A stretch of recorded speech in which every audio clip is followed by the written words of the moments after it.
Voyage en récit Jamel Rakmi. et Geoffroy Scrive. Jamel Rakmi, merci de me recevoir. Nous sommes dans votre boutique, on peut dire une boutique de démonstration de vos produits. Vous vendez, vous fabriquez des chaussures.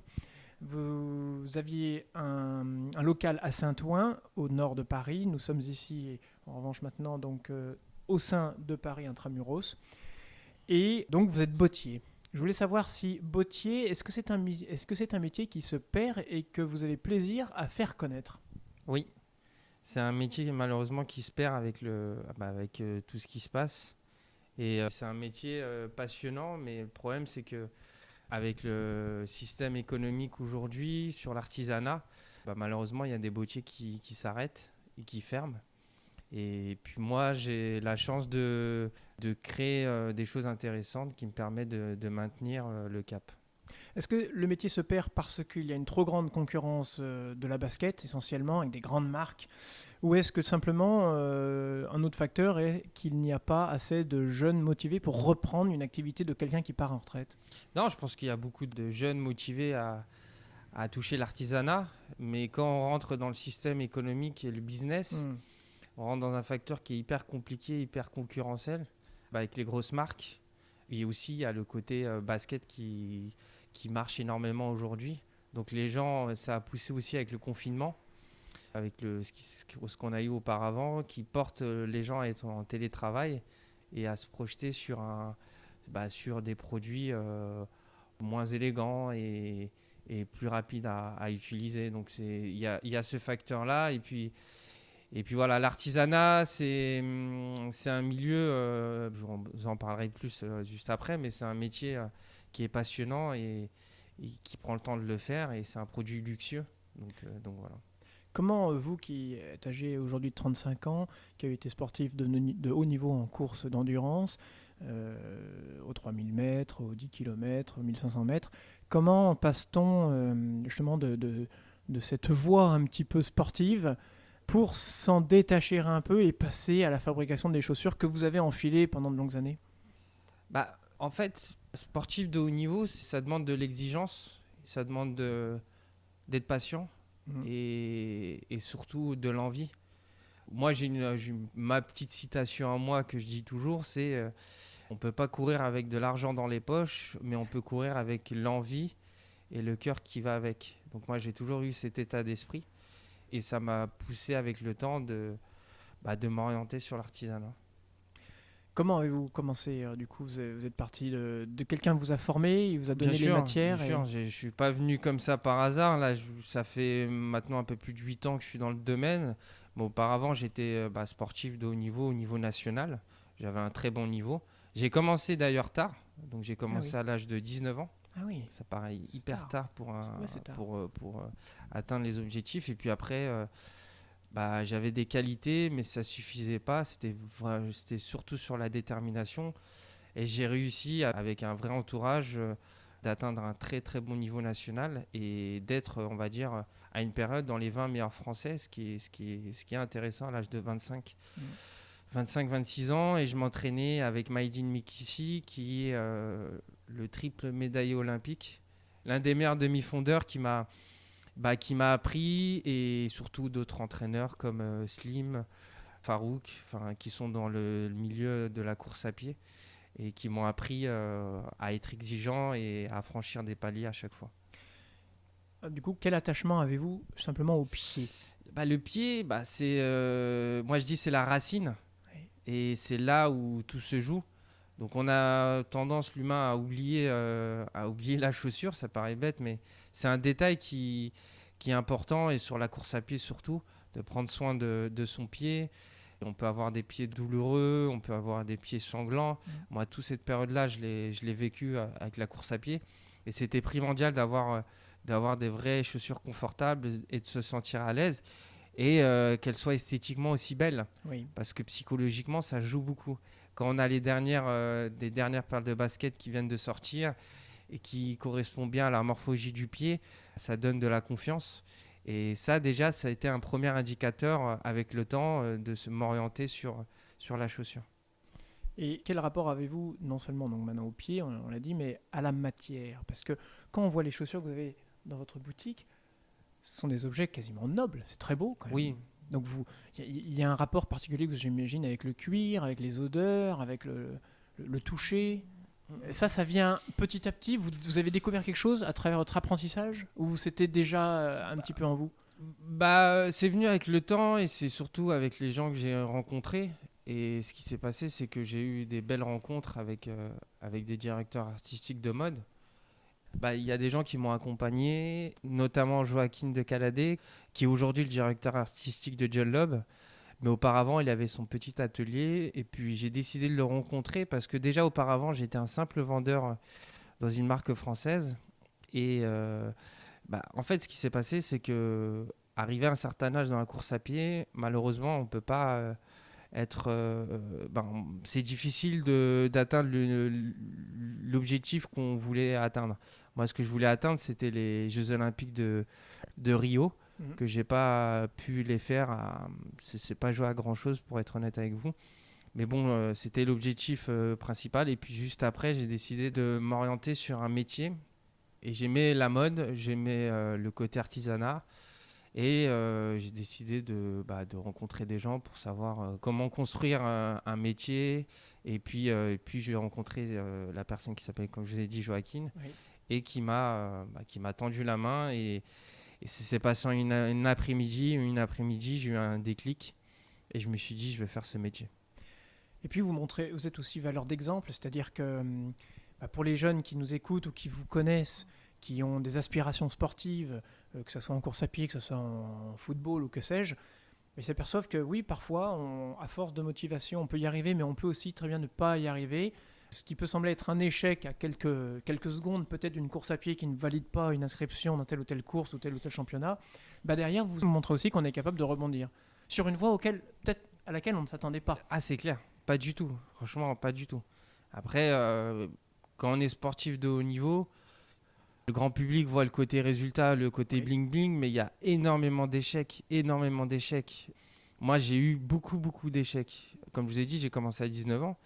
Vous imaginez bien que y en a qui ont commencé bien avant et c'était hyper compliqué de s'imposer. Donc moi, ce que j'ai fait, c'est que je me suis mis à bloc, je me suis mis à fond. Mais j'ai eu énormément d'échecs qui m'ont permis d'apprendre à rebondir. Et c'est ce qui s'est passé. Donc cet esprit-là m'a permis de me forger. Et le côté artisanat, pareil, m'a permis d'être en constamment réflexion et d'éviter au maximum de faire des erreurs. Parce que j'imagine que les premières paires ont dû vous prendre un petit peu de temps quand même. Donc forcément, on doit se dire, c'est quand même pas si facile que ça, il va falloir que je morde au coussin, si je puis dire. Ah là, j'ai souffert. Mes mains ont souffert. Honnêtement, j'avais la boîte de pharmacie à côté, je l'utilisais constamment. Donc c'était un travail hyper dur. Et surtout j'étais... la chance, c'est que j'ai eu la réflexion d'être accompagné au début. Parce qu'on peut pas être... on peut pas regarder seulement les vidéos sur YouTube et de faire du copier-coller. Il faut être dans la réalité. Et la réalité, c'est d'avoir un vrai accompagnement avec des gens qui puissent m'accompagner. Mais derrière, il faut créer l'envie aussi de la personne pour qu'il puisse aider et accompagner là-dessus. Et c'est ce qui s'est passé. C'est que derrière, j'ai eu des personnes qui m'ont dit d'aller sur tel fournisseur, telle personne, comment prendre la meilleure partie des matières. Et puis tout ça, avec le temps, ça m'a permis de créer les premières perles qui ont pris du temps, mais ça a plutôt après bien fonctionné. Comment créez-vous aujourd'hui vos modèles ? Sur quoi, par exemple, vous avez envie de partir ? Et dans quelle direction vous dites « Ah non, là, il ne faut pas y aller » parce que d'une part, je n'ai peut-être pas très envie, puis surtout, les clients ne vont pas être tentés, ou tiens, ça me tente bien du point de vue de la forme, de la couleur, de... Pour être honnête avec vous, au début, j'étais sur du copier-coller. D'accord. C'était reproduire un peu ce que fait les grandes marques pour commercialiser et faire de la vente. Mais j'ai bien compris que c'était pas du tout... ça marchait pas et je me plaisais pas. Je reflétais pas vraiment le style de la marque et mon histoire.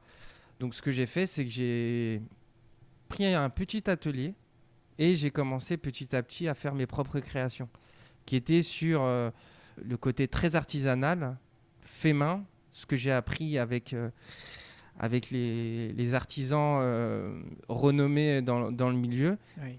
et le côté très performant sur la course à pied et sur le confort. Donc j'ai créé mes souliers, et de là, j'ai compris que c'était cette niche-là que je pouvais faire marcher la marque. Devons-nous dire dans le milieu plus chaussures ou plus souliers, parce que vous employez parfois l'un ou l'autre? Y a-t-il une différence? Il n'y a pas une différence concrètement. Mes souliers, c'est un terme, un mot beaucoup plus noble, parce que c'est pas qu'une simple paire de chaussures, c'est un travail minutieux, c'est un travail où ça prend du temps, faut laisser agir la matière, faut avoir de la réflexion entre se projeter aussi par rapport au client, par rapport à la demande, et derrière il faut que le produit soit bien fait et soit esthétiquement beau et en même temps confortable. C'est-à-dire que il y a un certain attachement à la langue, si je puis dire, parce qu'en français, on peut parler un peu en argot de shoes, on peut parler de sandales, quand c'est d'un aspect péjoratif, de chaussures, de souliers. Enfin, il y a énormément de mots en fait pour décrire. Et finalement, vous ancrez plus dans l'un que les autres parce que vous y mettez un petit peu votre âme, votre motivation.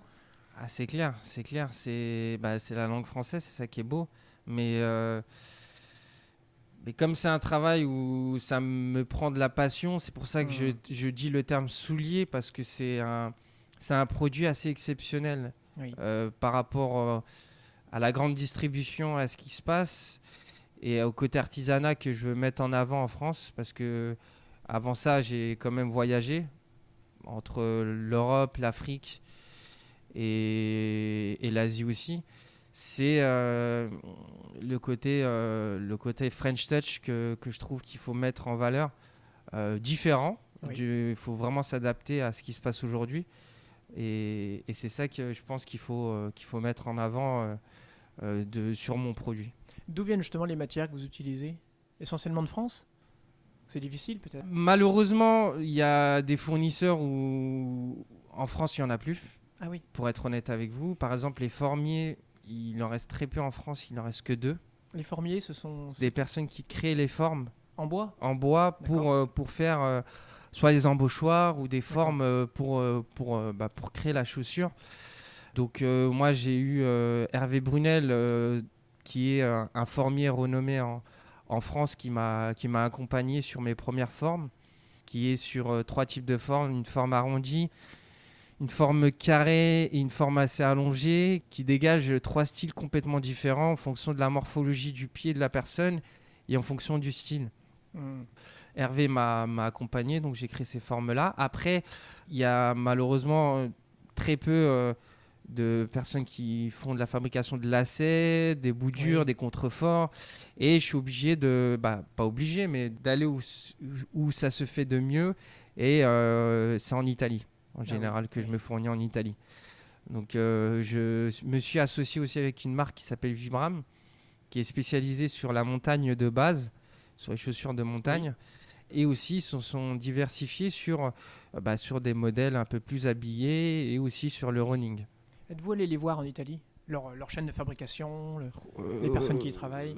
Non, là ça se fait beaucoup en télétravail. Donc avec Vibram, j'étais plus sur des échanges par mail et puis sur des relations à distance.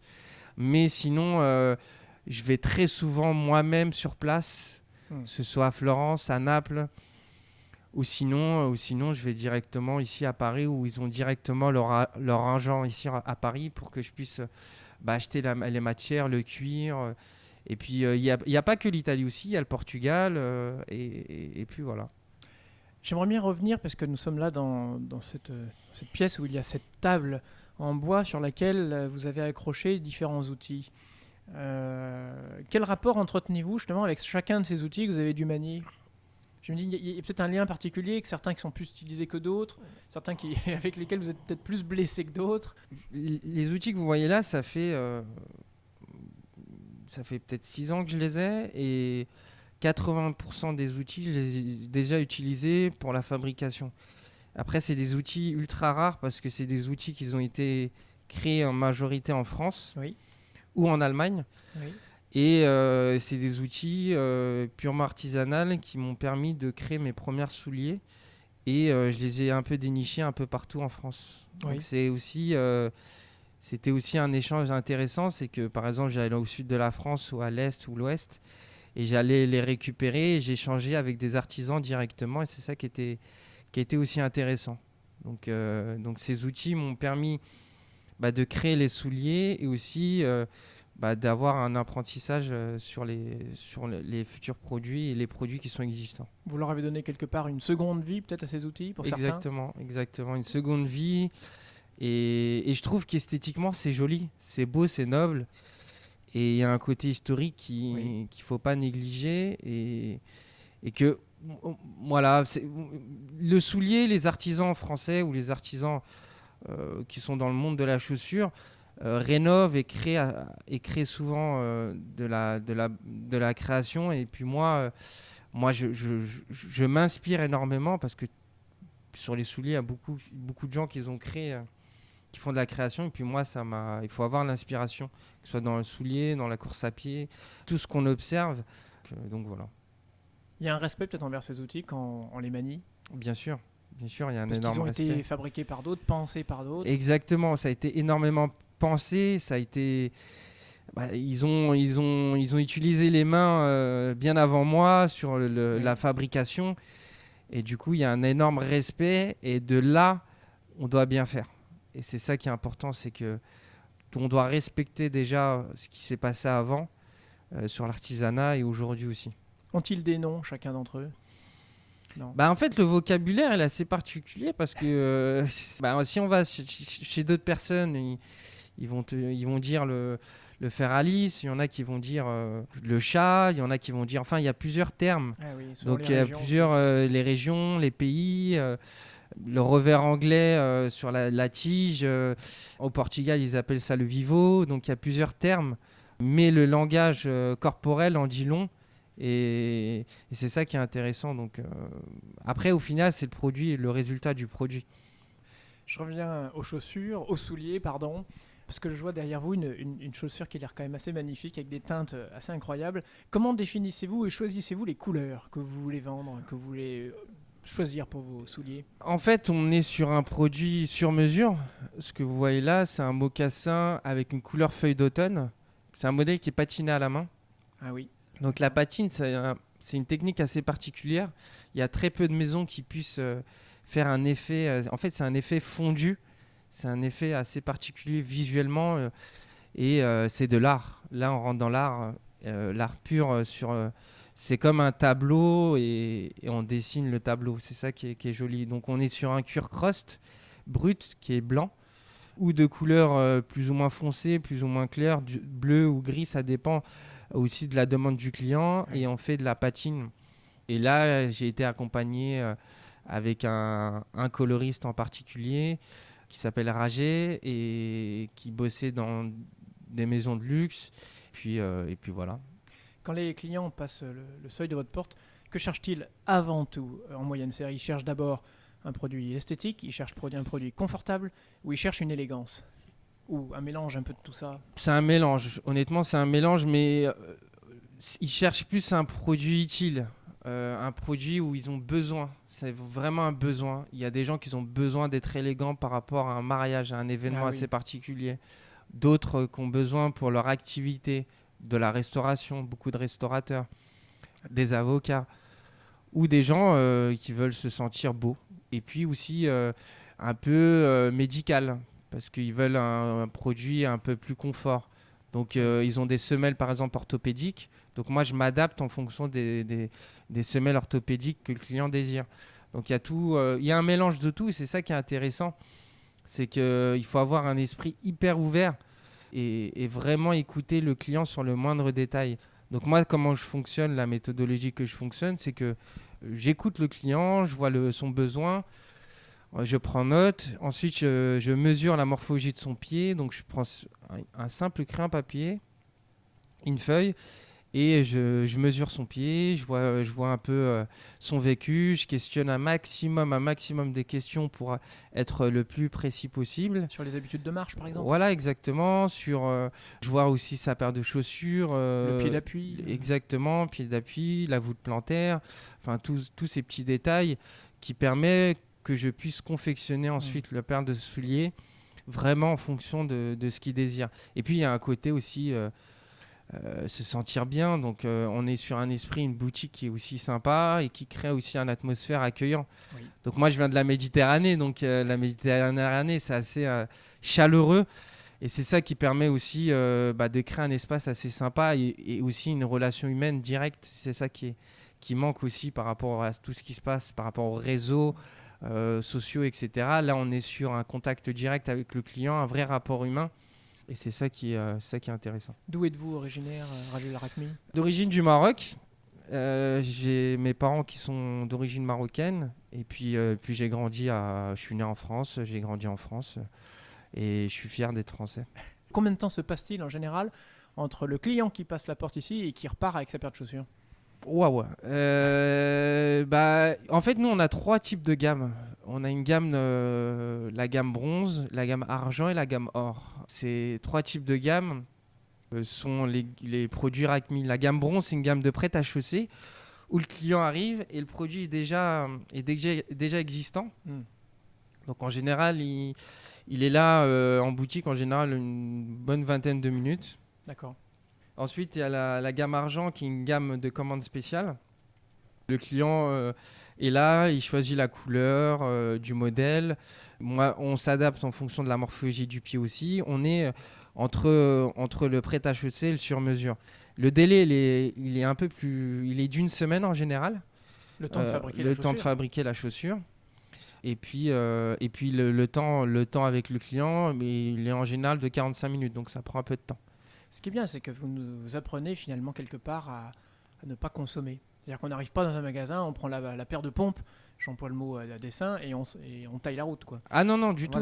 On est sur une vraie relation, on est sur un vrai rapport, on est sur entre un client et un artisan pur, parce qu'il faut savoir que la boutique et l'atelier est à seulement 8 km. Donc en termes de distance et de logistique, c'est hyper intéressant. Et c'est ça qui crée un lien assez unique entre le service client et l'artisanat et la fabrication. Et c'est ça qui nous passionne avec l'équipe que j'ai. C'est qu'on est constamment en création. Donc c'est ça qui est bien. Combien êtes-vous du coup à travailler pour parce que maintenant c'est votre marque Rakmi. Combien de y a-t-il de personnes ? On est une équipe de 5. On a une équipe de 5 entre moi qui fait quasiment tout et qui supervise tout de A jusqu'à Z, entre le piqueur, c'est-à-dire la personne qui fait la couture, l'assembleur, la personne qui fait l'assemblage, la finition, et puis tout ce qui concerne le packaging aussi, parce qu'il y a une boîte assez unique, tout est unique. Et du coup on est 5 personnes au total. Donc vous êtes là tous les jours dans cette boutique ? Non, en fait, moi je suis plus de l'après-midi. D'accord. Et le matin, je suis à l'atelier. Donc le matin, je suis en bleu de travail.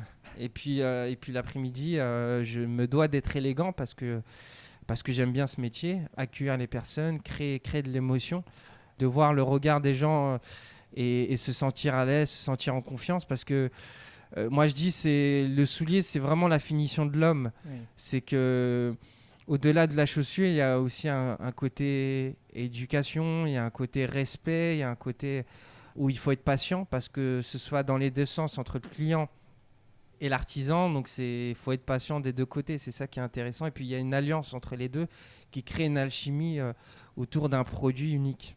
Donc il y a un rôle de la tenue, une tenue adaptée selon le métier que vous exercez, soit le matin, soit l'après-midi. Exactement. Le matin, on est sur de la fabrication, on est sur le résultat, oui. on est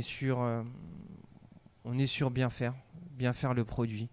Donc il y a un vrai process, une vraie organisation, une vraie logistique entre la partie coupage, la partie couture, la partie assemblage. Enfin, il y a énormément de process de fabrication pour arriver sur un produit final. Donc c'était c'était un travail de dur labeur, mais au final, on a arrivé à un résultat qui est assez unique. Il y a très très peu, pour être honnête avec vous, il y a très très peu de maisons qui font ce genre de produits. Il y a que, honnêtement, il y a que des produits luxueux, des enseignes de luxe qui puissent se permettre d'avoir à la fois une boutique physique pour accueillir le client et un atelier de fabrication qui est proche et qui crée, c'est ça aussi qu'il faut s'adapter en fonction de ce qui se passe aujourd'hui, créer une demande rapide et efficace en termes de logistique par rapport au client et créer un produit noble qui prenne aussi le temps que ça se fasse. Je sais que vous avez aidé des clubs sportifs à créer leurs chaussures. Et vous avez, je crois même, parmi les jeunes qui cherchaient des chaussures, ils ont participé à la fabrication de leurs propres chaussures de sport. Justement, ça m'amène à cette question. Est-ce que c'est vous qui avez formé les 4 autres personnes qui travaillent avec vous ? Il y a un mélange. C'est-à-dire, il y a des anciens, des gens qui sont à la retraite, qui travaillent avec moi, qui me donnent toujours un peu leur expérience. Ouais, il y a aussi des jeunes qui veulent apprendre. Il y a aussi des amis d'enfance qui m'accompagnent sur le projet, Enfin, il y a un mélange de tout, c'est ça qui est intéressant. Et puis pour parler du Red Star Football Club, qui est un club qui me tenait à cœur, c'est un club qui vient du 93, de Seine-Saint-Denis, qui est un club d'ouvriers de base, qui a été créé par Jules Rimet, qui est le fondateur de la Coupe du Monde. Et c'est un club qui me tenait à cœur pour faire une forme de collaboration et surtout d'initiation avec les jeunes qui puissent eux-mêmes mettre la main à la pâte, qui puissent fabriquer leur propre paire de crampons. Et on a fait cette expérience avec le club qui était hyper enrichissant pour les jeunes et puis pour nous aussi. Donc c'était un projet qui me tenait à cœur et que j'espère par la suite reproduire. Ils ont vu ils ont senti en eux le bienfait de mettre la main à la pâte, justement de découvrir qu'il y avait autre chose que simplement de porter une paire de chaussures pour aller faire du sport. Ah, c'est clair. Et il n'y a pas que, encore une fois, que les réseaux sociaux, il y a la réalité. Et ils ont vu que ça prenait du temps, ils ont vu qu'il fallait être patient, qu'il fallait y croire. Parce que je voyais les jeunes, quand je leur ai montré la partie assemblage, ils se sont dit « Oh là là, on va mettre des clous, comment on va faire c'est dur. » Et puis je leur ai expliqué qu'il faut être confiant, qu'il faut être patient, qu'il faut y croire. Et on les a sentis passionnés, on les a sentis qui prenaient l'initiation, qui prenaient confiance en eux, qui dessinaient leurs propres produits. Et non, c'était vachement cool. Alors pour finir, parce que nous arrivons au terme de l'émission, mais est-il prévu de concevoir des chaussures pour femmes ? Ah La femme pour moi, c'est une autre approche. C'est une autre approche. Mais j'espère à l'avenir être dans ce domaine-là, mais ça prend encore du temps. Oui. Donc comme je vous ai dit, ça a pris un peu plus de 8 ans pour en arriver à un produit de souliers pour hommes chez Racmi qui est assez exceptionnel. La femme, on va y arriver, mais pas tout de suite. Je pense qu'il faut encore du temps. C'est une autre approche sur la fabrication. C'est plus fin, c'est plus raffiné, c'est beaucoup plus diversifié en plus. Aussi, et c'est tellement élégant et c'est fin et en même temps très puissant à la fois. Donc non, c'est pourquoi pas à faire, mais pour l'instant, on est déjà concentré sur la chaussure pour homme qui prend énormément de temps. Et puis pourquoi pas la femme, oui. On reste bien sûr ouvert. Eh bien, c'est le vœu que nous pouvons vous souhaiter pour cette approche très subtile et tout en finesse. Merci Jamel Racmi. Merci à vous.